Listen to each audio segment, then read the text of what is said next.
Hi Fairview Park City Schools. My name is Jessie Tull and I'm a speech language pathologist. I'm currently living and working in Denver, Colorado, but I'm relocating back to Cleveland at the end of this school year. A little bit about me. I'm originally from the Cleveland area. I grew up in Sugar and Falls and went to Sugar and Falls High School. I graduated from there in 2014. I then went to Denison University outside of Columbus. I received my bachelor's in psychology with a minor in educational studies in 2018. After graduating from Denison, I moved to Washington, D.C., where I did a one-year AmeriCorps program called City Year before going to George Washington University. I graduated from GW in 2022 with a master's in speech language pathology. I'm currently in my fourth year as an SLP. My first 2 years were in the adult medical setting, and then the past year and a half I've been in the schools, and I honestly haven't looked back. I love it.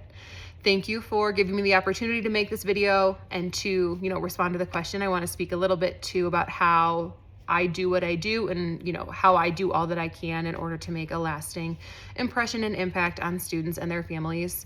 When it comes to the students, I think building that rapport is super important. I want all my students to know that I'm a safe space for them. If there's something that's going on at home, something that's going on at school, or if they just want to pop by Miss Jessie's office and say hello, they're more than welcome to do that. In fact, right now I have a lot of kids on my caseload and kids not on my caseload that will pop by my office, but I love that they do that. It brings a smile to my face, and I like that they feel comfortable enough to be able to stop by, say a quick hello before heading out to their next class.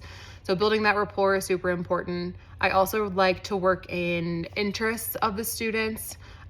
Right now, some of the big interests among the students on my caseload are sharks, basketball, and spiders. So we've been watching educational videos, we've been reading books, we've been playing games, and working in each student's communication goals into those area of interest. Of course, each plan is individualized. One student is going to learn, in a very different way than another student. So also maintaining that flexibility while keeping those interests in mind and still working on whatever communication goals we need to work on. I also, love, of course, being there for my students during the school day, but in extracurriculars also, or little things, assemblies, celebrations that take place during the day. Also, at the end of this week, our kindergartners have their celebration of learning. So carving out time in my day to go support them so that those students know, hey, Miss Jessie's there for me at school. She's also there for me after school too, is something that I really enjoy and honestly take a lot of pride in. When it comes to parents and families, they're obviously a very integral part when it comes to all things education. At the beginning of each school year, or if a new student comes on my caseload, I will send home a welcome letter to parents and families that just kind of explains who I am, a brief history, outlines what an SLP does. I'll put my picture on there so that parents can match a name to a face, along with a good email and phone number for me. That way parents kind of know when, how, where they can reach me should they have questions, comments, concerns come up. I also will send home progress reports on IEP goal progress and like to do more informal check-ins, whether it be a text or an email, just a quick check-in. Hey, so-and-so did great in speech today. This is what we worked on.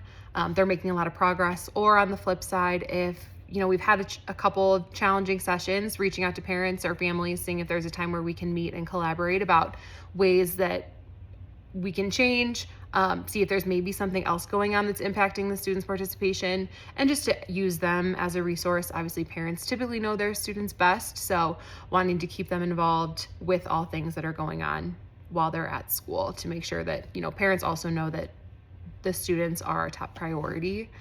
The last thing I will speak to is just the collaboration of all team members, special education, general education, administration, special service providers, whoever it might be, and just kind of having that unified front when it comes to families. I think obviously special education is a wonderful thing, but it can also be a scary place for some families. So just letting them know, we are here for you. We're here for your student.